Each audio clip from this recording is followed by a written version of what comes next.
ఇక ఐబొమ్మ రవి. నేను first time మాట్లాడుతున్నా. యాక్చువల్గా నేను ఇది మాట్లాడొద్దు అనుకున్నా, మా దర్శన్ మాట్లాడింది కాబట్టి నేను మాట్లాడొద్దు అనుకున్నా. ఐబొమ్మ రవి.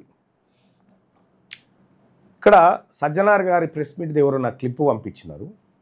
సజ్జనార్ గారు దమ్ముంటే పట్టుకొని సవాల్ విసిరాడు కదా, ఇప్పుడు ఎక్కడున్నాడు అని అంటున్నాడు. నిన్ను చూసి నవ్వారనో ఏడవారనో అర్థమవుతలేదు సజ్జనార్ నాకు. ఐబొమ్మ రవి వాళ్ళ భార్య పట్టియకపోతే కనీసం మీ ఆల్సేషన్ కుక్కలన్నా ఆయన వాసన పసిగట్టేటియా? కనీసం సవాలు వేస్తే ఇట్లుంటుంది అన్నావు కదా. ప్రతి 8 నిమిషాలకు ఒక చిన్నారి తప్పిపోతా ఉన్నారు దేశంలో. సైబర్ క్రైమ్ నడుస్తుంది ఇప్పుడు. సైబర్ క్రైమ్లో ట్రేస్ అవుట్ కాని కేసులు ఎన్నో ఉన్నాయి. నీకు దమ్ముంటే నువ్వు నిజంగా మునగానివి అయితే అవి తీసుకో, ట్రేస్ అవుట్ చేయి చూద్దాం.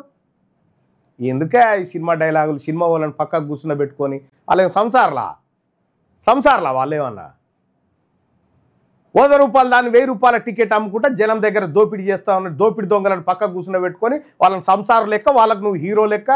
ఎనడన్నా నువ్వు నిజాయితీ ఎన్కౌంటర్ చేసినావే? అన్ని ఫేక్ ఎన్కౌంటర్లే కదా నీ జీవితం అంతా.